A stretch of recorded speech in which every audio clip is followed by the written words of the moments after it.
An emergency 2020 budget was tabled in the National Assembly at the Arthur Chung Conference Center on Wednesday to the tune of $330 billion by Minister of Public Works with responsibility for the finance sector, Juan Edghill.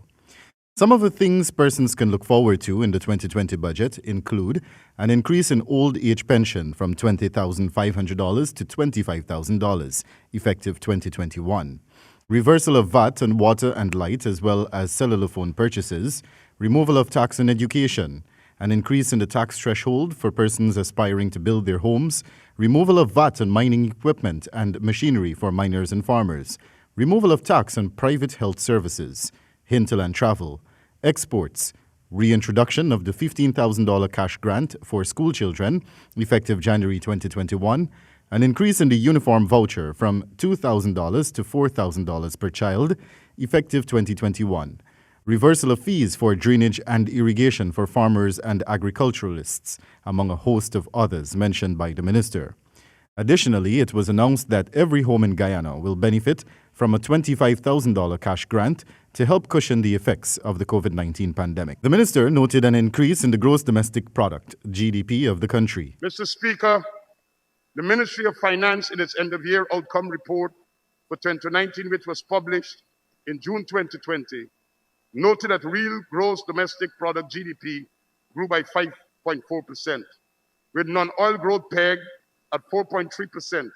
This is based on a revised and rebased GDP series that was launched by the Bureau of Statistics in 2020.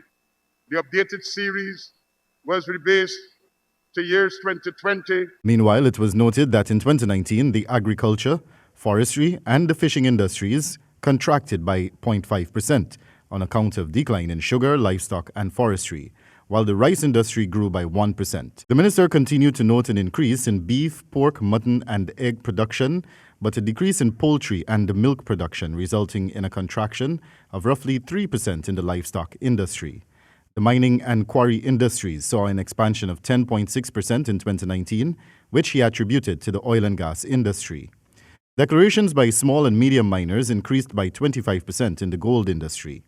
The manufacturing industry also saw an expansion by 4.7%, with notable improvements in the food, beverage, and pharmaceuticals, while the construction sector recorded a 3.1% increase, all for the year 2019. The minister, during his presentation speech, noted that Budget 2020 was presented with two main factors in mind: the reopening of the economy and measures to help cushion the impact of COVID-19. This budget embodies a no-nonsense, no frills, no fluff, people-centered, pro-poor, results-oriented approach to launch this nation back on its positive development trajectory. The historic budget was prepared within 22 days since the PPPC administration took office.